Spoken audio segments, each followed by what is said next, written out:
It's week 4. Week 4 already. Crazy. Crazy how time is flying. Crazy how much I feel like the Niners have already been through in just the first 3 weeks of the season with injuries, with headlines, whatever the case may be.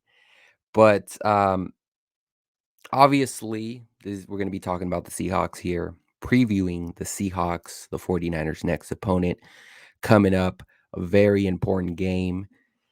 But last week, I had touched on this Packers game that just happened was going to be a kind of a gauge of how the 49ers operated. And I don't really think it gave us much in terms of how competitive, excuse me, the 49ers can really be. It more so highlighted the just the coaching staff not having these players ready. Slow start yet again, and that was like back to back weeks. You could go back to the Philly game where they didn't really get anything going. Defense really did their part and stopped the Eagles, and but just the entire theme of the season is this whole unit can get into a rhythm. And I hope that that changes very quickly because, as you can see, we're already in week 4. We're seeing not as much as Trey Lance as, we were expected to see. And I'm going to talk about Shanahan here. Let me just talk about his latest press conference because when I listened to that, it seemed like he was really frustrated. And that's not the only time that he's shown that. He felt agitated towards the media, being asked these questions leading up to training camp. I mean, you could go all the way back to the draft where, he's like, hey, I'm not going to. I knew a lot of people were saying we're going to draft Mac Jones, but I wasn't going to change that narrative. So I see a lot of arrogance coming from coach. And part of that is okay, doesn't want to show his hand, doesn't want to provide us, that sort of insight. But on the flip side is like your team is a reflection of you. Your team is not operating. It's like they're distracted. And I don't see this unit all coming together quite yet. That can change. That can literally change this upcoming week. But in terms of the first 3 weeks, assessing that, I mean, it just feels how Shanahan is coming off of these press conferences, agitated, frustrated, whatever the case may be. And I think he can't blame nobody but himself. I mean, I don't think it's a problem when you bring in Trey Lance, but you the one that moved up to be in that position. So it's not like it's anyone else's problem. And so wondering if there's something there. And I mean, what I mean is exactly this. When you start the season and you see Brandon Ayuk, not starting, you see Trey Sermon not even being activated, Aaron Banks, Ambry Thomas. It looks like from the draft all the way down here, players aren't performing well. They're not ready, whatever the case may be. But that's a reflection also on coaching. And so those two go hand in hand. And it seems like this entire year, the 49ers have started on the wrong side, wrong foot. So I'm hoping that can change. And I'm hoping that the 49ers get into some sort of rhythm because honestly, I don't even know what identity this team really has. I mean, they're not that great on defense. They're not this 2019 team that we assume that they can go back and relive. And on the flip side, I don't even like Jimmy. I expect that play from Jimmy. I expect him to have some great plays. I expect him to have some bad plays. I expect him to be average. But this offensive line has been a surprise as well. I mean, they did play well, I believe, last week, but when you look at the full body of work, I mean, Brunskill's getting beat still, Alex Mack. I expect more from those guys. And these are veteran guys, so, they need to step up. They need to start moving people and start get this running game going. Um, so you look at it from that standpoint, receivers outside of Debo, I don't know who else. Like Ayuk, if he can get the ball, Trent Sherfield. But we haven't seen George Kittle, and that's because his number hasn't been called. At least he hasn't received the ball as much. So that's one of my keys to the game here is just like give Kittle at least 8 touches. You have to give him at least 8 touches. I don't think he's seen more than 7, I think, this season. So that has to change. Um, and we're gonna need a lot of offensive help here when we play Seattle. So it's just a weird thing. I understand injuries, but you don't have injuries in wide receivers. You chose the receivers that are currently there, and whether they're not performing is one thing, but again, that's a reflection on coaching. Got to have these guys ready. If Ayuk did something, whatever the case may be, if he wasn't ready, if he had his own expectations, that is a reflection of coaching. I'm sorry. I'm sorry. Like we go back, it is not just one player. Trey Sermon, Aaron Banks. Like, where are these guys? Where are these draft picks? So, I mean, Jalen Hurd. Yeah, you haven't heard of him, right? Yeah, exactly. So we need to start getting production from some of these guys. Like, that's the bottom line. And people need to start stepping up. Offensive line, defensive line, generate a little bit more pressure, a little bit like try to get more sacks there and secondary especially. So all right. Although, with the secondary situation, I expected that. I expected that. I mean, again, this goes back to the draft, right? You drafted Ambry Thomas and then Lenore, but we all know the Aaron Banks situation where we could have drafted Asante Samuel Jr., but whatever. I'm not even gonna go there. I expected the secondary to be a soft spot, but then we have invested so much money into the pass rush that needs to pick up, and the defensive coordinator needs to try to get Bosa on one-on-ones, D Ford on the other end because they're chip blocking and our inside guys can't do much. Can't do much. So they understand that. They know how to attack us. So how do we counter that? Well, we're going to talk about Seattle.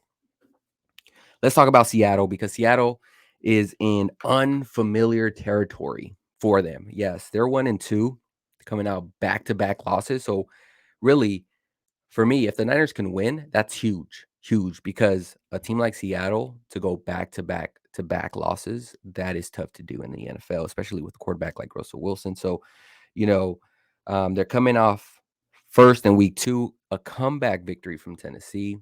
And then last week, the Vikings, who have really good secondary. I mean, Kirk Cousins was fantastic in that game, and they have two of the really good receivers in Justin Jefferson and Thielen, who just outmatched what Seattle was able to throw out there. DJ Reed was targeted so many times.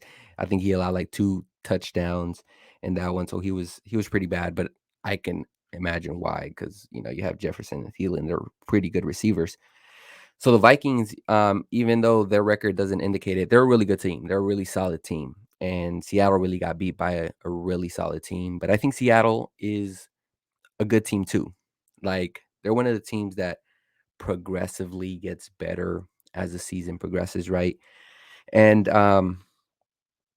they're also like fast. They start pretty fast, so they can score points pretty quickly. And I think they were up, I believe, 17-7. I want to say at some point during the Vikings game, and then Vikings just shut them out. They were pretty solid defensively. So they can still score points, man. Like you gotta keep that in mind. And with this secondary we have, you have to be a little worried as a Niner fan. So, my suggestion, I mean, target guys like DJ Reed, try to get those guys like Jamal Adams. How good will he be in coverage? You don't want Jamal Adams in the box. Jamal Adams is a really good pass rusher, I believe. And so if Seattle's going to put him there, it's going to be quite a mismatch for our offensive line. And so I'd rather have them spread out to give us more of a chance. But again, we we need some sort of production from somewhere else, like outside of Debo. Kittle will be the next guy up. So we're gonna need some production from him. Target Jordan Brooks, linebacker. I think on the run, that's one way you can target. You're not going to target, Bobby Wagner. He's really good. So Seattle, regardless of how the numbers work out, they can be like a solid defensive squad, especially when you're going up.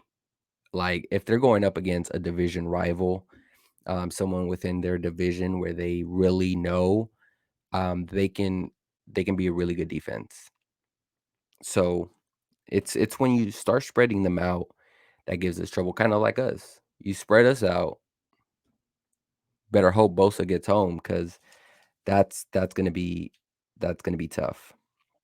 So again, when we go back and watch the Tennessee game, Seattle had, and the Vikings game, they had guys catching over 100, right? Justin Jefferson for the Vikings, Julio Jones, AJ Brown. So who's going to be that guy for us? We're going to need a guy who's going to, have 110 plus receiving yards. That has to be like the case in order to beat this team because outside of that, I don't see a running back rushing for 100. I mean, if Elijah Mitchell can be healthy, maybe you mix him in with Sherman. But this is why I was kind of frustrated in the Packers game because, Trey Lance, a guy who can use his legs, who can get some rushing yards for you, was in the bench the whole time when we're having a hard time trying to run the football. So Kyle Shanahan's inability to adjust in game on what the defense is giving you at that point in time, he can be real arrogant, and that has to change. That has to change. We can't just go week to week with this. So, if we can get a guy with over 100 reception yards, I think the Niners have a chance in this one. Um, and slowing down Seattle's running game. I mean, Carson is really good running back. So the 49ers defense has their work cut out, and it's going to be left to the offense again, similar to the Packers game. The Niners D could not stop, Aaron Rodgers, one-on-one football with Devontae Adams. That was pretty much it. It's like backyard football, man. That's the way he was treating it. And so I'm sure if I'm Seattle, I'm attacking the same way, DK Metcalf or Tyler Lockett, and going after those corners, man. That's our soft spot. So these corners have to step up. They have to step up. So it's do I expect a high scoring? It's hard to tell, man. I don't even know what the spread is, but to me, this is a tougher challenge than the Packers game, you know, where in the Packers game, I thought we had the matchup numbers. In this one, I feel like similar to the Packers, they have obviously great wide receivers and Metcalf and Tyler Lockett. Tyler Lockett, I think, is the best receiver in that squad. I don't think he's talked about enough.